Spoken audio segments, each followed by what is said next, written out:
And so then you might have the 3-month program or the 6-month program or the Jumpstart, or you might have other things that you're selling, but that's an overarching brand. And if you can do a lot with that, that's a really good place to start because it does have potential passion and profit connected to it. Okay, that makes a lot of sense.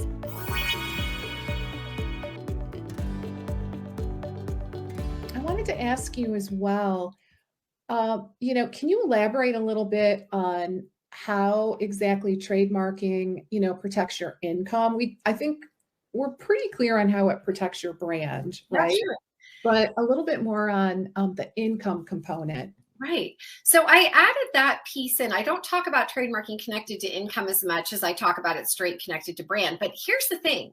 If you really think about it, the whole reason you have a brand is so you can make income, right? The whole reason why you have created a name for your program that is really powerful, or a logo that you really love, or a business name that really describes what you do, is because you want clients to resonate with that, and you want people to be drawn to that so that they, of course, invest in your programs and services, and that you can help them. You can help them change their life. That's why you're doing what you're doing from that service-based place, why you're doing the work that you do. So if you're helping people around nutrition and health and wellness and taking care of themselves and trying to make shifts in their lives and coaching them or supporting them as a registered dietitian, or all the things that you do, you really want to be able to have that name connected to your programs and offerings that you sell, be resonant. And so if that name is taken by someone else and used in their program after you've been using it for 3 years or 5 years or something, you may lose some income because the next person just copied it and took it, and people are now thinking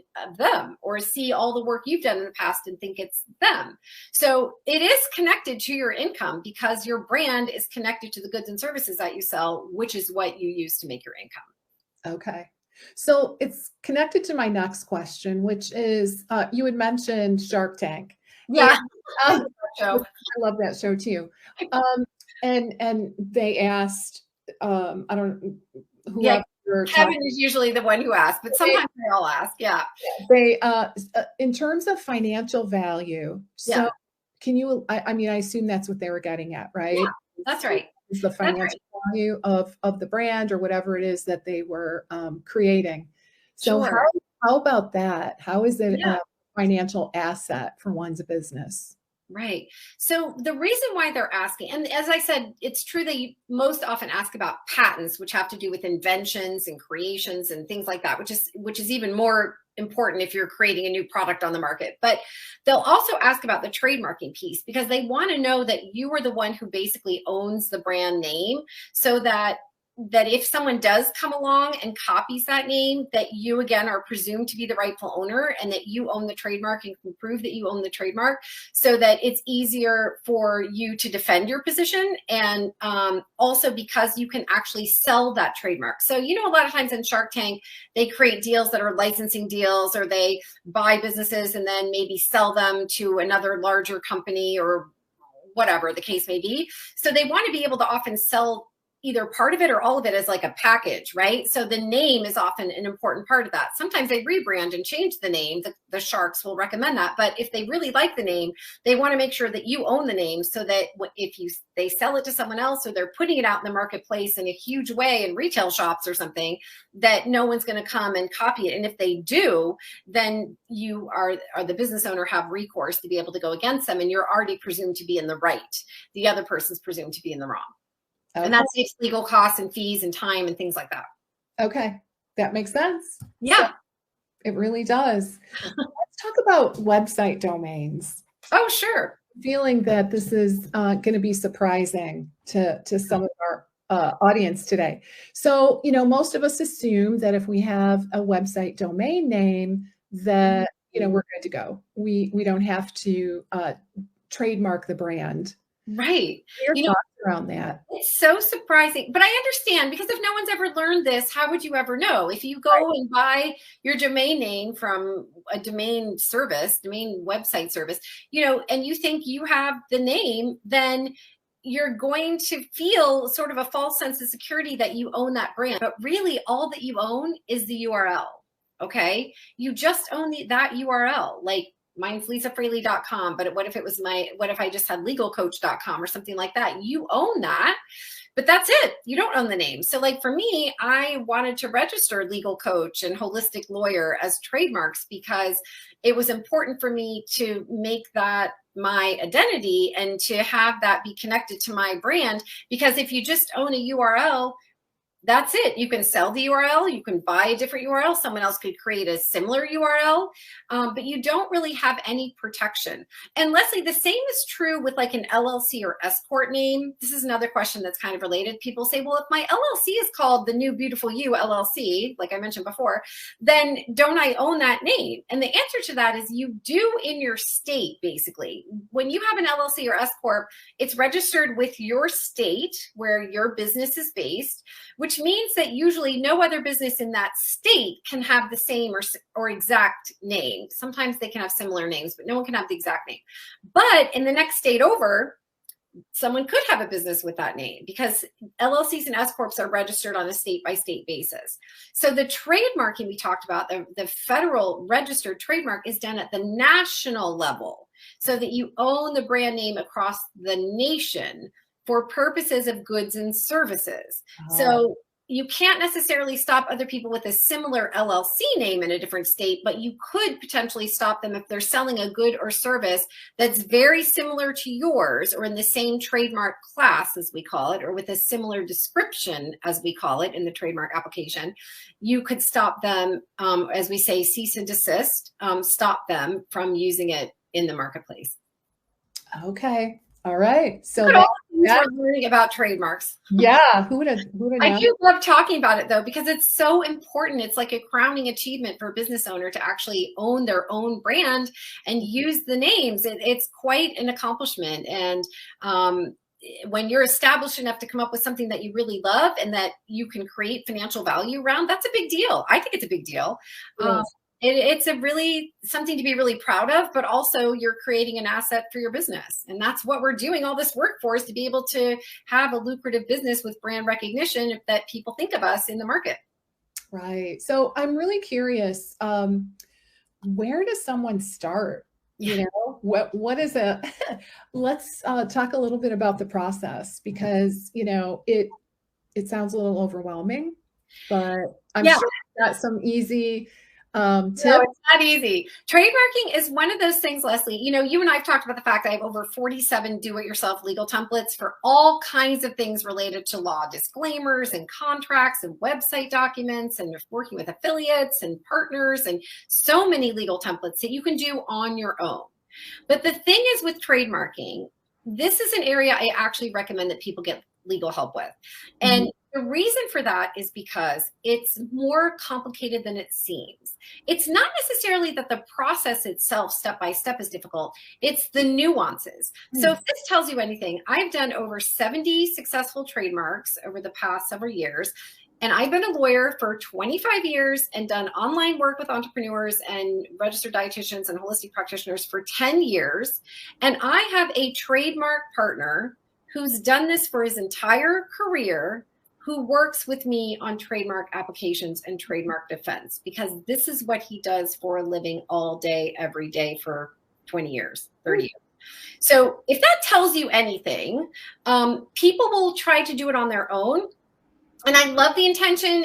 People feel like they're saving money. They feel like it's really easy just to get it. But the thing is, what happens when you do it on your own is that you are often leaving gaps that you don't know that you're leaving for people to slide in the back door and have a similar trademark, because your definition wasn't broad enough. It wasn't in the right class. It wasn't quite created in a way to help keep people out, really, as much as it's written to help you get your trademark granted.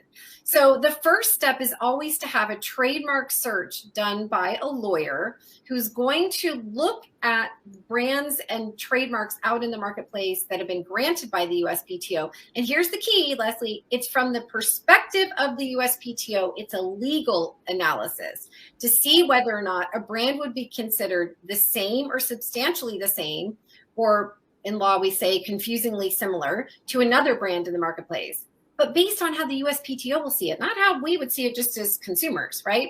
So I know people get very tempted to do their own, and people tell me all the time, Lisa, I got my trademark. And I'm like, congratulations. And like you might have just left yourself open without knowing it, even though your intentions were good. And I honor you for wanting to get a trademark, but please start with a trademark search with an attorney to help you. It's worth it. It's worth it. It's worth it.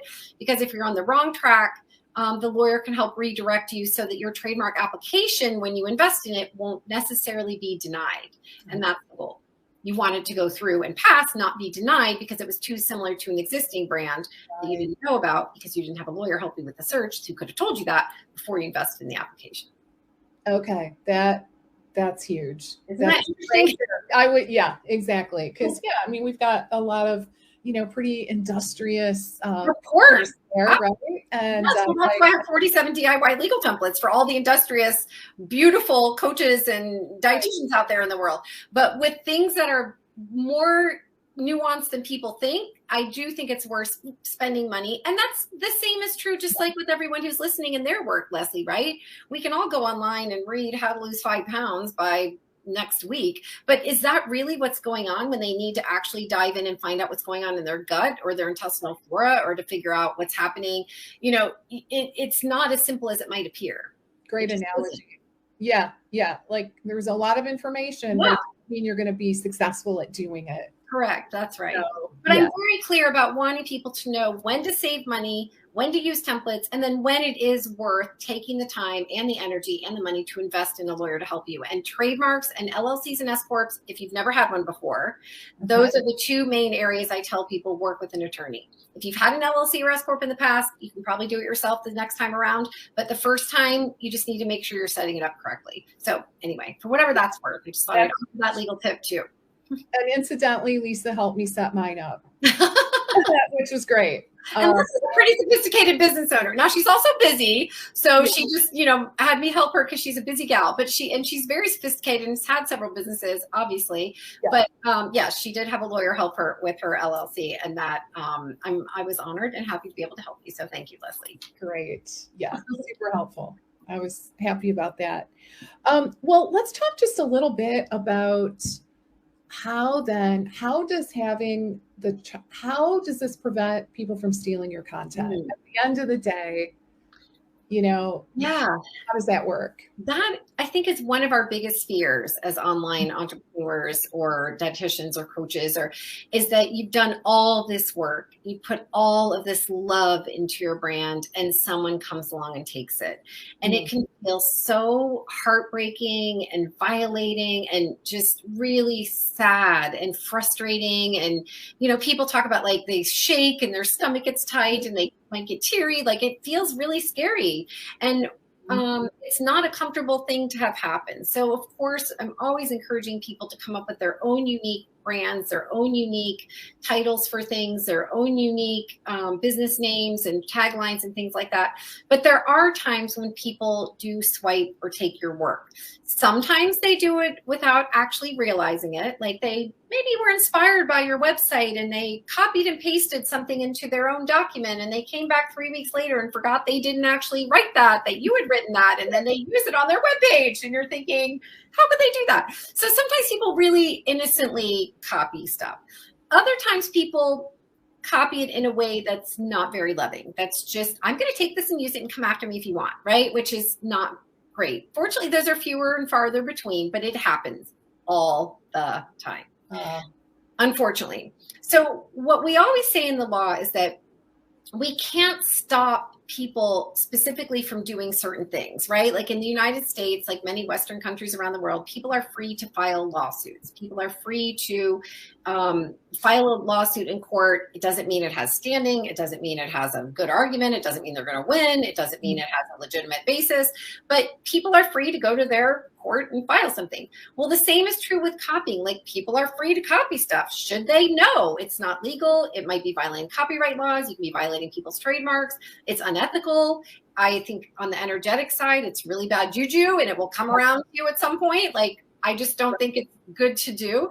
So what you can do is try to help protect yourself on the front end. And that's by having the trademark that presumes you're the rightful owner, which I believe also creates an energetic barrier because you've claimed your brand. You're standing behind it. you've energetically claimed it, you've legally registered it, and you're able to say, this is my brand that you cannot use unless I give you permission to use it. So the legal front and the energetic front, I think, combined together allow you to stand more strongly and I believe send out energy in the world that makes people less likely to copy your work. It still can happen, but it gives you a better defense, and I think it gives you a better offense too.